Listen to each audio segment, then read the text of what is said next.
Bismillahirrahmanirrahim. Qolal musonifu rahimahullahu ta'ala wa nafa'ana bi ulumi amin ya Allah rabbal alamin. Halaman 3 teh ayeuna.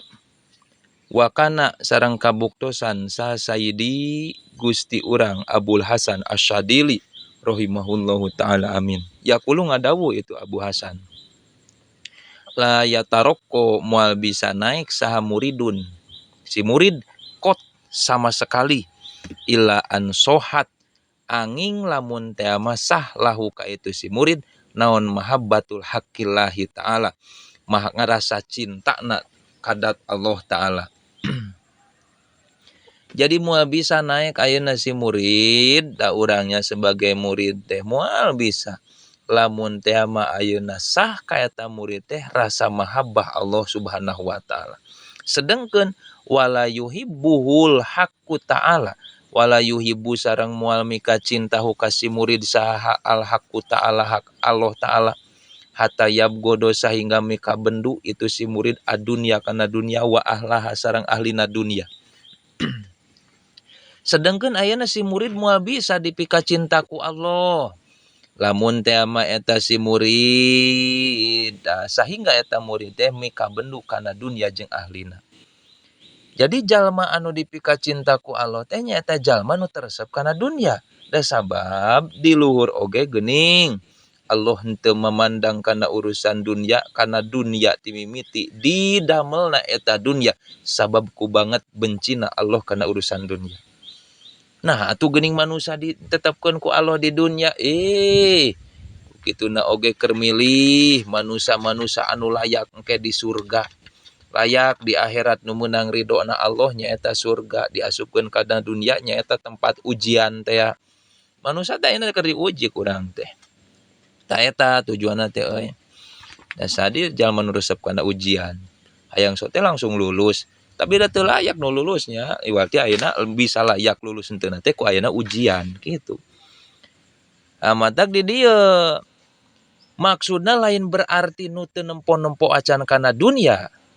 Tapi jadikeun eta dunia aya ala dalika cek dina sarah Sulamut Taufik dina Sulamut Taufik oge nya dalika aya ala dalika ta minhu jadikeun eta dunia teh urang teh ti Allah lahu tuluy karna Allah wa fi sing aya dina ridona Allah wa ilaihi sareng bakal balik urang ka Allah dina harti ke dihareup nya lain berarti ulah dina harti dangke urang kudu makomadin ila bil mali ngadegna agama nyaeta ku harta deui anger.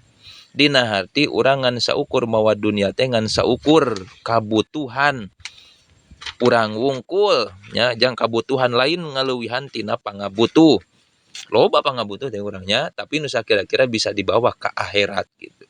Jeung ahlina bahkan dahar karena Allah ngobrol jeung ahli dunia jeung berinteraksi jeung ahli dunia karena Allah deui.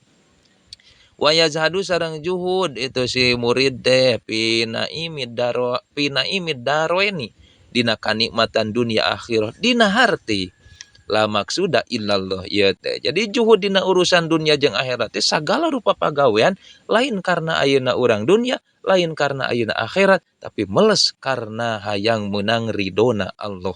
Ke dihareup dijelaskeun deui. Ieu teh meunang anger ngagumantungkeun ayeuna urang salat duha kusabab hayang dilancarkeun rezeki teu meunang. Tetep we salat duha urang kudu hayang nyuprih kana ridona Allah. Kitu bae anger. Tuh nya naim daroyen. Kupeda hayang surga urang mah salat berjamaah teh teu meunang. Teu sah deui tetep hayang meunang ridona Allah. Wa qala ngadawu itu Hasan Asyadili edan kullu muridin. Ari saban-saban murid ahaba anu mika cinta itu murid adunya kana dunia fal haqqu ta'ala maka aridat Allah ta'ala eta yakrohu mika bendu Allahu ka itu murid ala hasabi mahabbatiha kana ngitung-ngitung resepna itu murid kana itu dunia lahu ka itu murid gitu nya. Tah jadi ayeuna kasrotan naonana kasrotan lobana wakilatan jeung saeutikna Allah mika cinta ka jalma ukuran jalma ayeuna bendu kana dunia. Allah mika bendu ka jalma ukuran eta jalma mika resep kana dunia. Lamun urang ayeuna 70% resep kana dunia, maka siap-siap urang dibenduan ku Allah 70%. Lamun urang resep kana dunya 30%, maka dibenduan ku Allah 30% gitu. Kumaha be urang ngitung kana dunya resepna, maka Allah ngitung ka benduna eta kana jalma ngitung kana resepna eta dunya. Ya Allah ya Robbana sedengkeun urang Gusti, mudah-mudahan sing ditebihkeun. Lain berarti urang madu dunya teh kerpikeun ngadatangkeun bendu Allah, urang madu dunya teh hayang loba infak sodaqoh ku ngabogaan dunya teh hayang ngajadikeun dunya bisa ibadah ka Allah dibawa ke akhirat gitu tah. Payajibu mangka wajib alal muridi kasih murid naon ayarmia yang tangalungkeun itu si murid adunya kana dunya min yadihi tina leungeunna itu si murid tina kakawasaanna si murid wa min qalbihi tina hatena murid awala dukhulihi dina mimiti asupna si murid pitoriki dina torekat dina jalan wusul ka Allah. Lamun ayeuna urang napak hayang nepi ka wusul ka Allah, usahakeun dunya ku urang dipiceun. Ulah ngajadikeun patokan lain dipiceun di awur-awur, ulah dijadikeun patokan hirup nah dina hate, dina dohir atawa dina batin gitu tah. Wa mata talakona di mana-mana narima talqin si murid teh ala syaihin ka hiji guru. Urang ngadatangkeun ka guru mursyid teh guru, ya abdi tuntun hate abdi hayang nepi ka wusul ka Allah.